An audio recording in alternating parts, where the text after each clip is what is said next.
So in today's video, we're going to be reading chapter 18. This is David's chapter, my personal favorite.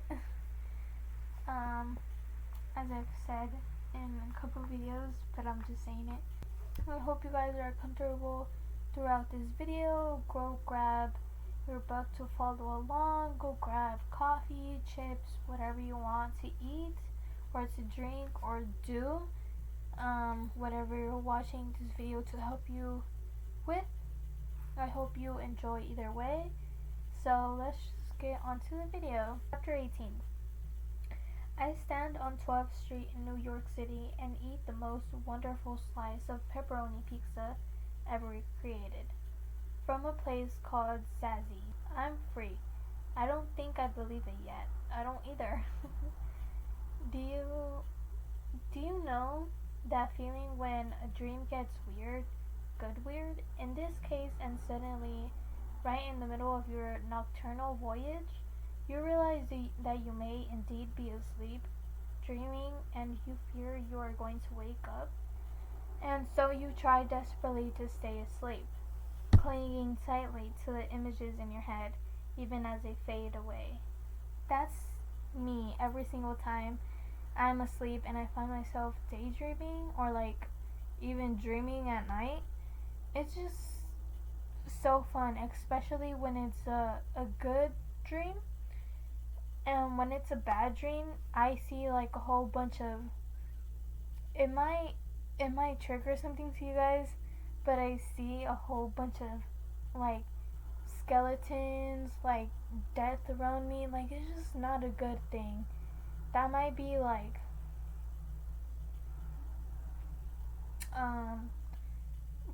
sign or something. I don't know. I don't really think about it. I don't think about it at all. So I'm just saying it maybe because it is a sign as I'm thinking of it right now.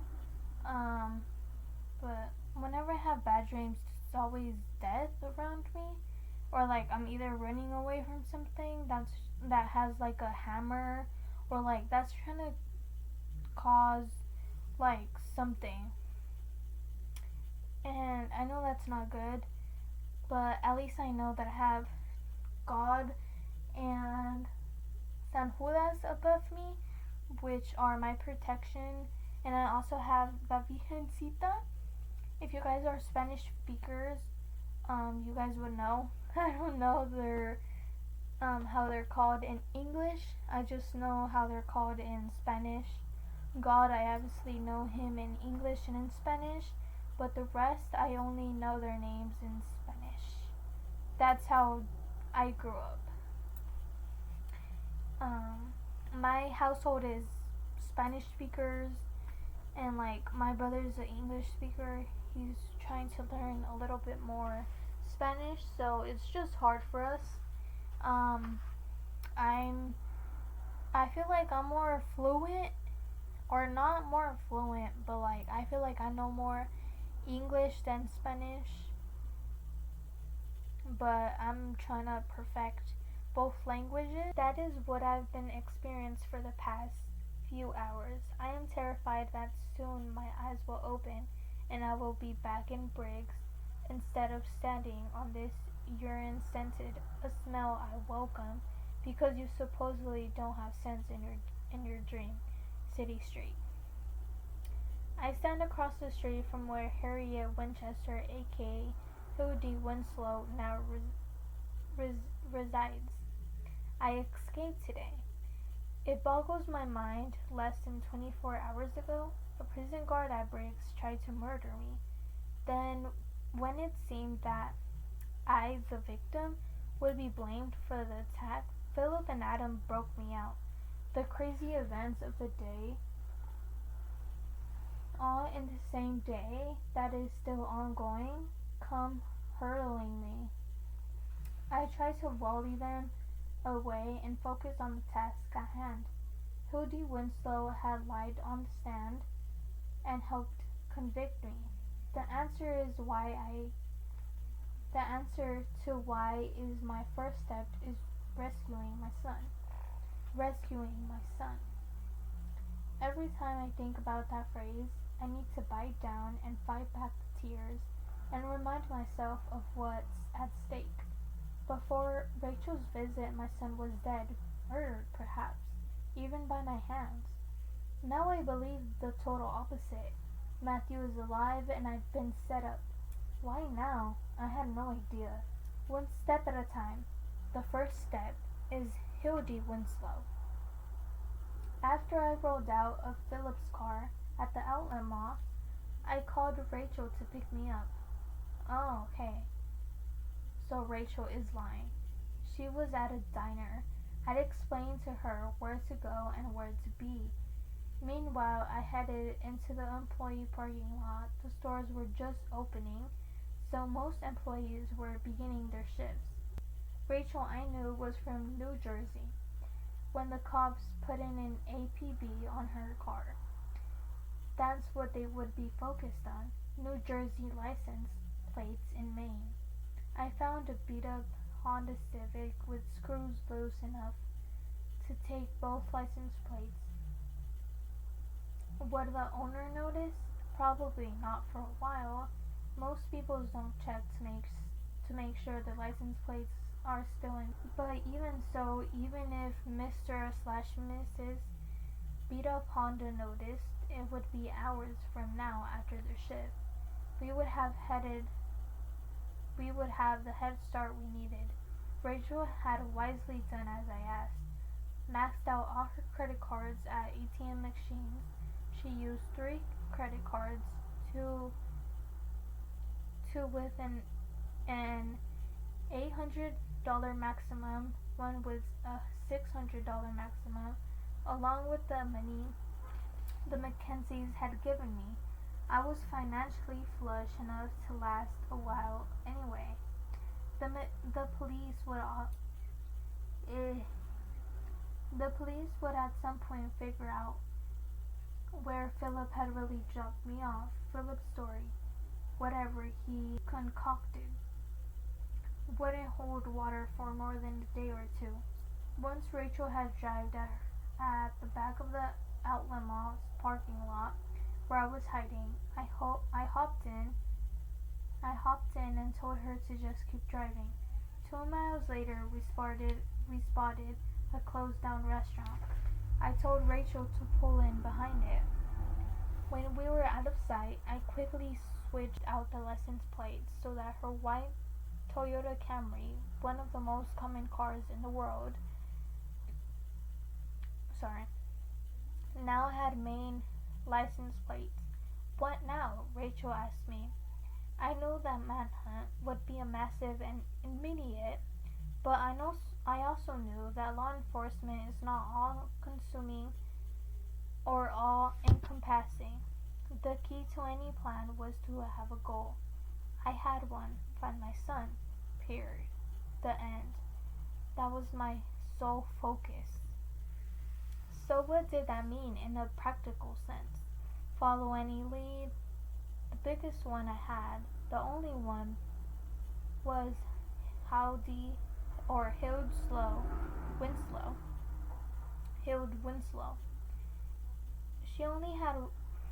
She had not only lied on the stand, but she had changed her name and moved to New York City. So that became my plan. Get to Hildy Winslow as fast as I could. Figure out why she lied. Once I had a destination, it became all about how I divert and obfuscate and muddy the waters. The police would soon realize that Rachel had visited me in prison and put some kind of tracker on her phone. They would also do the same with Philip's and Adam's phone, both in my possession. I already shut them down. Is your phone on? I asked her. Yes. Oh shit, they can trace that, right? Should I power it down or something? Wait, I tell her. Why? Once the phone was off, the cell provider wouldn't be able to track us anymore, but they'd be able to tell the police where we were when the phone was last on. I had Rachel drive in the opposite direction of my destination. Once we once we'd headed far enough north so that the police would conclude that we were likely heading to the Canadian border rather than New York City, I had Rachel power down her phone. If we kept it on longer, it would be too much, I concluded, overplaying our hand. Now it would appear as though we started our escape, and realized after about 10 or 15 minutes of driving that we needed to turn the phone off. So now what? Rachel asked. I was about to have her make a U-turn and start back toward New York, but I wasn't sure that the phone ping alone would do enough to divert a Fusquet and Muddy. Keep heading north, I said. 20 minutes later, we stopped at a store in Katahdin that sold survival equipment. I checked for security cameras near the pumps. None there, not that it mattered. They'd know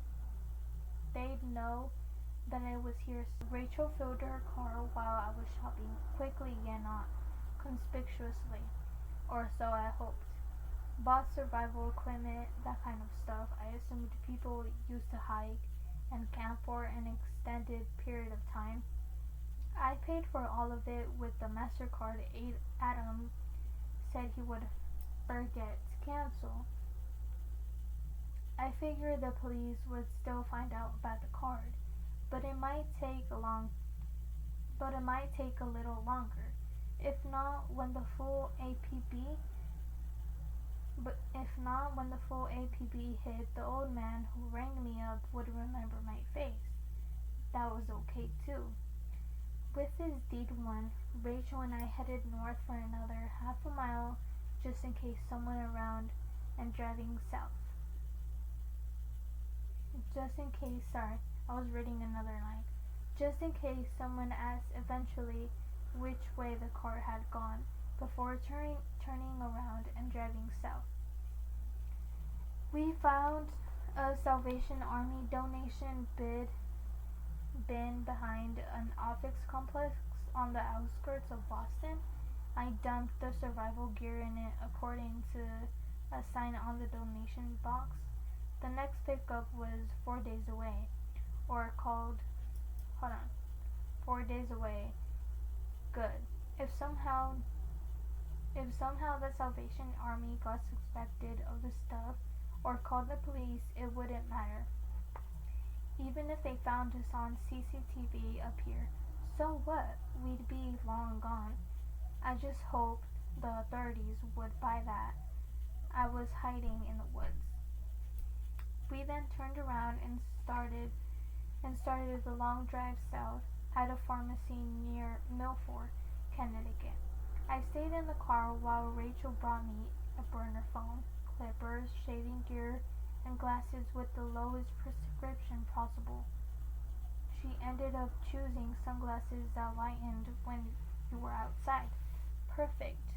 At the next truck stop, I entered the bathroom wearing a baseball cap, pulled it down low. I rarely shave in prison, maybe once a week when it gets itchy, so my beard was somewhere between stubble and full growth. I shaved now, so that only a mustache remained. That I cut off. Then I cut off all my hair and shaved my head, and through the glasses. Even Rachel was impressed with my disguise. I almost didn't let you back in the car. That's what Rachel said, because obviously David changed his look. When we got close to the George Washington Bridge, I had Rachel pull off on Jerome Avenue in the Bronx. We backed into a spot where I could put her New Jersey license plates back. Then I tossed the main ones into an outdoor trash can. If the police were fully on this now and expected that they'd probably, hold on, they'd probably pick up her New Jersey plate when she crossed the Washington Bridge. I warned her about that. We had been rehearsing what she would do when the police either pulled her over or came to her house. I'm making a lot of problems for you, I say. Don't worry about it, Rachel replies. He's my nephew, remember? You were a good aunt, I say. The best, she replies with a hint of a smile. But if it gets bad, if you get arrested, I'll be fine. I know, but if you get backed into a corner, tell them I forced you to get. I know, but if you get backed into a corner, tell them I forced you to do this at gunpoint. You better go. The Mount Eden Avenue stop on the 4th train was next door. I got on the subway and took it 35 minutes south to 14 Union Square in Manhattan. Once there, I found a Nordstrom rack and bought the cheapest blazer, dress shirt, and tie I could find. It might have been overkill with the shaved head and mustache and glasses, but if someone did figure out I was in New York City, they probably wouldn't look for a man in a sports blazer and tie. From there, it was a 10-minute walk to Hildy Winslow on 12th Street. I stopped on the way for a slice of pepperoni pizza and Pepsi. When I took the first bite, I felt woozy. I know it is besides the point, but I don't think I ever experienced anything so wonderfully mundane as that first bite of New York City pizza as a free man. It ignited something long extinguished, filling with memory and color and texture. I was back in River Beach at Sal's with Adam and Eddie and TJ, the whole gang, and man, did that feel right. Now I wait. I wonder about Rachel, of course. She would most likely have been nabbed by law enforcement by now. Did she make it all the way home first? Did the cops pull her over? How much trouble was she in? I wonder about Philip and Adam and what the fallout for them will be. And finally, I think about Cheryl, my ex and Matthew's mother. What would she make of my escape? What would Aunt Sophie make of it? If he was able to understand, what would my dad think? Doesn't matter. None of that matters right now. I walk across to the street. Would Hildy Winslow, aka Harriet Winchester, know that I escaped? I don't know. The building doesn't have a doorman. You have to be bussed in by an occupant. Winchester H is listed under apartment 4B. I press the button. I can hear it ring once, twice, 3 times. On the 4th ring, a voice is still recognized. On the 4th ring, a voice I still recognize from the trial comes cracking through the speaker. Yes? It takes me a second to gain my bearings. I disguise my voice by throwing a pathetically Eastern European accent to the mix. Package, leave it in the vestibule, please. You need to sign for it. I had spent the last few hours planning, and yet now, with a chance to get to her so close at hand, I am messing things up. I am not dressed like a delivery man. I don't have a package in my hand. Sorry. Actually, I say, making it up on the fly. If you give me the verbal okay, I can leave the package here. Do I have your permission to leave it in the vestibule? There is a pause that makes me wonder whether I've been made. Then Hildy Winslow says slowly, You have my permission to leave it. Okay, it'll be in the corner of the foyer. I hang up. I'm about to step away and consider what to do when I spot a man coming down the stairs toward the front door. For a moment, I wonder whether Hildy has asked the neighbor to grab her package, but no, not enough time has passed.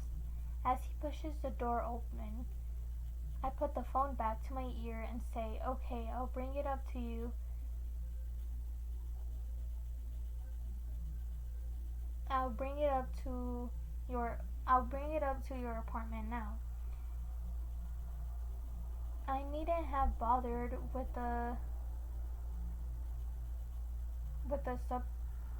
subterfuge. The man passes through the door and heads outside, seemingly without a care in the world. I stop the closing door with my foot and slip inside. I let the door close behind me. Then I head up the stairs toward apartment 4B. So, what do you guys think David is gonna do to Harriet? What is he gonna do to Harriet? Do you think he's gonna like tie her up and be like, say the truth? You know, like basically get her to say something about like what she knows and stuff about why she lied on stand? Or do you guys think he's gonna get caught? I feel like, I don't know. I feel like Harriet might believe he's just like a delivery man gone crazy or something. But yeah.